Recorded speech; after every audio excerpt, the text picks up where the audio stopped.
Layouts के lecture में इस टॉपिक के अंदर हम देखते हैं कि किस तरह से हम ऐसी लेआउट्स को बना सकते हैं जो एडेप्टर्स के ऊपर बेस करती हैं।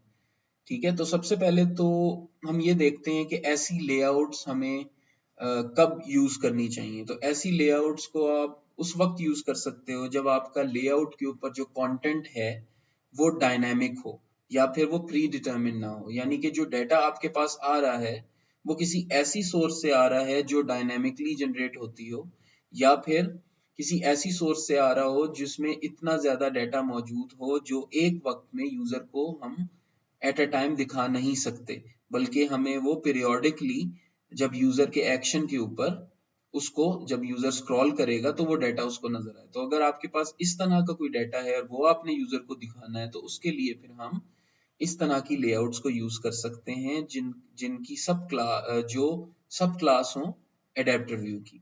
अब ये जो एडेप्टर व्यू की जो एडेप्टर व्यू क्लास होती है इसके अंदर जो डाटा प्रोविजन है या डाटा बाइंडिंग है वो एडेप्टर का काम होता है।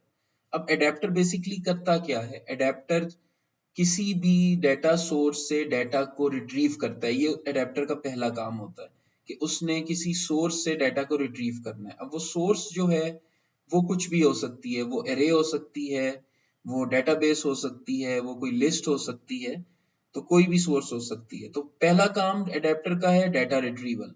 उसके बाद एडेप्टर इस डाटा के अंदर जितनी भी एंट्रीज होती हैं उन तमाम एंट्रीज के लिए व्यू बनाता है। ठीक है, इन तमाम एंट्रीज के लिए व्यू बनाता है और फिर वो इन व्यूज को ऐड करता है एडेप्टर व्यू की लेआउट के ऊपर। एंड्रॉइड के अंदर बहुत सारी सब क्लासेस हैं एडेप्टर की, और ये सब क्लासेस किसके ऊपर बेस करती हैं, ये डाटा सोर्स के ऊपर बेस करती हैं। यानी कि मुख्तलिफ तरह की डाटा सोर्स के लिए मुख्तलिफ तरह के एडेप्टर्स मौजूद हैं। ठीक है, और ये एडेप्टर्स क्या करते हैं, ये एडेप्टर्स उन डाटा सोर्स से डाटा को रिट्रीव करते हैं और फिर इस डाटा के लिए वो एडेप्टर व्यू के ऊपर व्यूज को बनाते हैं।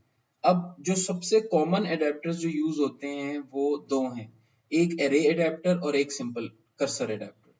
अब हम देखते हैं कि इन दोनों में क्या डिफरेंस है। तो सबसे पहले तो एरे एडेप्टर। एरे एडेप्टर क्या है, एरे एडेप्टर आप उस वक्त यूज करते हो जब आपकी डाटा सोर्स एक एरे हो। ठीक है, और जो एरे एडेप्टर है ये क्या करता है, ये इस डाटा सोर्स जो एरे होती है उसके अंदर से एक एक आइटम को, जितनी भी आइटम्स आपकी डाटा सोर्स में होंगी उन तमाम आइटम्स में से एक एक आइटम को कन्वर्ट करता है सबसे पहले स्ट्रिंग के अंदर, और फिर इन स्ट्रिंग्स को वो प्लेस कर देता है टेक्स्ट व्यू के अंदर। ठीक है, तो एरे एडेप्टर जो है वो डाटा रिट्रीव करता है एरे से, हर आइटम को कन्वर्ट करता है स्ट्रिंग में, और फिर वो इस स्ट्रिंग के लिए जो व्यू क्रिएट करता है वो टेक्स्ट व्यू होता है, और वो टेक्स्ट व्यू फिर हमारे एडेप्टर व्यू के ऊपर नजर आता है। अच्छा, अब सिंपल कर्सर एडेप्टर क्या है कि अगर आपकी डाटा सोर्स ऐसी डाटा सोर्स है जिसमें रोज एंड कॉलम्स के अंदर डाटा है, यानी कि कोई डेटाबेस की अगर आप क्यूरी करते हो, उस क्यूरी के अगेंस्ट आपके पास रिकॉर्ड्स आते हैं और हर रिकॉर्ड के अंदर उस रिकॉर्ड के जो कॉलम्स हैं वो रिप्रेजेंट करते हैं उनके एट्रीब्यूट्स को। ठीक है, तो ऐसा अगर आपके पास डाटा है तो उसके लिए हम सिंपल कर्सर एडेप्टर यूज कर सकते हैं।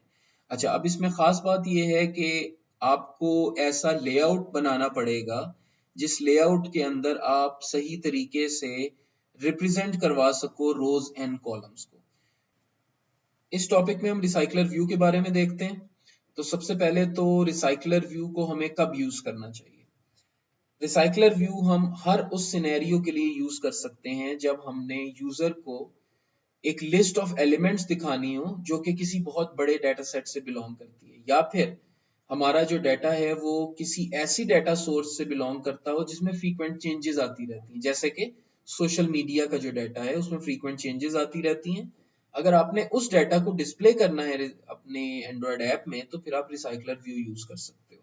ठीक है, रिसाइकलर व्यू जो है बेसिकली एक लिस्ट व्यू ही है, लेकिन उसका एक एडवांस और फ्लेक्सिबल वर्जन है, और इसकी जो वर्किंग है ये लिस्ट व्यू से टोटली डिफरेंट है। लिस्ट व्यू को हमने यूज किया हुआ है अपनी डिक्शनरी ऐप की एग्जांपल के अंदर। अच्छा, अब रिसाइकलर व्यू की वर्किंग क्या है। रिसाइकलर व्यू में बहुत सारे डिफरेंट कंपोनेंट्स होते हैं जो आपस में मिलके काम करते हैं। अब ये कंपोनेंट्स क्या हैं? सबसे पहले तो एक ओवरऑल कंटेनर है यूजर इंटरफेस के लिए, और जो के रिसाइकलर व्यू ऑब्जेक्ट कहलाता है, ठीक है। उसके बाद हमारे पास एक लेआउट मैनेजर होता है, और ये इस लेआउट मैनेजर का क्या काम होता है कि ये लेआउट मैनेजर व्यूज प्रोवाइड करता है ताकि वो रिसाइकलर व्यू के ऊपर फिल कराए जा सके, ठीक है। और उसके बाद एक व्यू होल्डर का ऑब्जेक्ट होता है। अब ये व्यू होल्डर क्या होता है? व्यू होल्डर बेसिकली रिप्रेजेंट करता है उन तमाम व्यूज को जो लिस्ट के अंदर नजर आते हैं, यानी हर वो एलिमेंट, हर वो व्यू जो हमें रिसाइकलर व्यू के ऊपर नजर आ रहा है, उसकी रिप्रेजेंटेशन व्यू होल्डर का ऑब्जेक्ट करता है। इसका मतलब क्या है कि व्यू होल्डर जो है वो इंचार्ज है किस चीज का? ताकि वो डिस्प्ले करा सके एक सिंगल आइटम को किसी व्यू के साथ, ठीक है। और अब इस व्यू होल्डर्स के साथ होता क्या है? रिसाइकलर व्यू क्या करता है? रिसाइकलर व्यू सिर्फ उन व्यू होल्डर्स को क्रिएट करता है, ठीक है, जो जिन व्यू होल्डर्स को डिस्प्ले कराया जा सके यूजर को एट अ टाइम, ठीक है।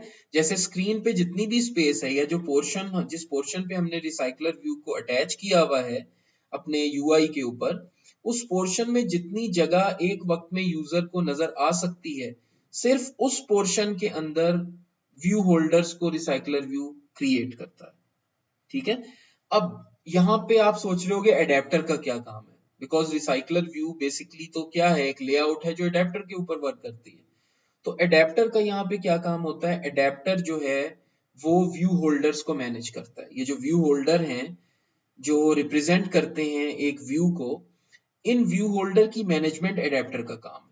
और इसके अलावा एडेप्टर क्या करता है? एडेप्टर इन व्यू होल्डर्स के लिए डेटा की बाइंडिंग का भी काम करता है, यानी जितना भी डेटा है वो भी एडेप्टर ही इन व्यू होल्डर्स को प्रोवाइड करेगा।